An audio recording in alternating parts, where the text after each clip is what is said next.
और मित्रों, आज के बाद जब आप कैंपस से बाहर निकलेंगे तो आपके टीचर्स, मैं कहना चाहूंगा, भले ही यहीं रह जाएं, जो सारे टीचर्स यहां पर बैठे हैं, लेकिन सबकी, सारे आपके टीचर्स की ब्लेसिंग, दुआ, आशीर्वाद सदैव जिंदगी में आपके साथ होगा, चाहे आप जिंदगी के किसी भी मुकाम पर क्यों न पहुंच जाएं। मैं अपनी जिंदगी का एक उदाहरण आपको देना चाहता हूं।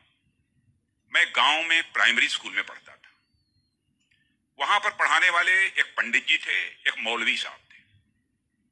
मौलवी साहब पढ़ाते भी थे और फिजिकल ट्रेनिंग जो होती है, फिजिकल एक्सरसाइज, वो भी कराते थे। मुझे याद है कि यदि हमारी एक्सरसाइज ठीक नहीं होती थी तो एक पतली सी छड़ी हुआ करती थी, स्टिक, वह मौलवी साहब कभी कभी हम लोगों के पैरों पर धीरे से मारते थे, प्यार से मारते थे, डराने की कोशिश की, ताकि मैं ठीक तरीके से जो कुछ भी वो पीटी एक्सरसाइज सिखा रहे हैं उसको हम सीख सकें।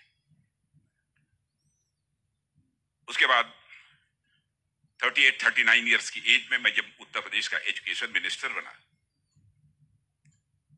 तो मैं अपने घर वापस जा रहा था।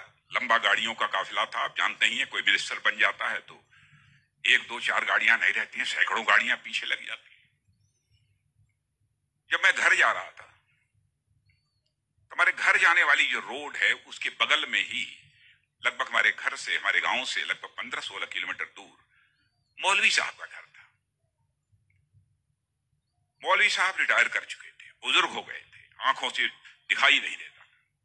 उनको मालूम हुआ कि जिस बच्चे को प्राइमरी स्कूल में हमने एजुकेशन दी है, आज वो हमारा बच्चा इस प्रदेश का एजुकेशन मिनिस्टर होकर इसी सड़क से गुजरने वाला है। मौलवी साहब आंखें बंद किए हुए, आंखों से दिखाई नहीं देता था, और उनके 2-3 बच्चे उनके बगल में खड़े। जो सज्जन हमारे साथ बैठे थे गाड़ियों में, हमारे काफिले में, उन्होंने कहा कि देखिए, यही मौलवी साहब ने आपको पढ़ाया था, मौलवी साहब का गांव है। मित्रों,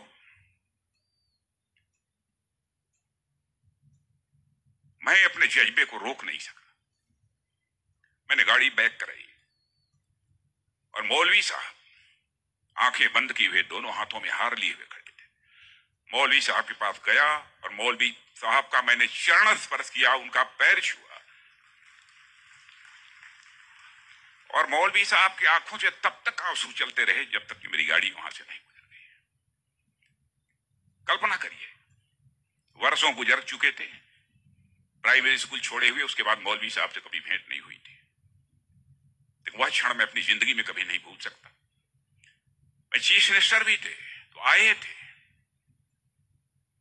एक बार मिलने के लिए। लगभग 3-4 हजार की भीड़ हमारे चीफ मिनिस्टर रेजिडेंस पर थी। किसी ने बताया कि वो सज्जन आए हैं, वो कह रहे हैं कि मैं तुम्हारे सीएम को मैंने पढ़ाया है। मैंने कहा है, कहा वो खड़े हैं। तो मैंने देखा कि मौलवी साहब, उनके बच्चे उनको पकड़ कर लाए। मौलवी साहब को मैंने बुलाया, बगल में चेयर पर बैठाया और उनका मैंने चरण स्पर्श किया। बच्चों, आपसे कहना चाहता हूं, बहुत लोग आजकल सो कॉल्ड प्रोग्रेसिव्स की मैं बात करना चाहता हूं, वो कहते हैं कि हमारी इस टीचर का वैल्यूज के प्रति जो कमिटमेंट होना चाहिए वो क्या है।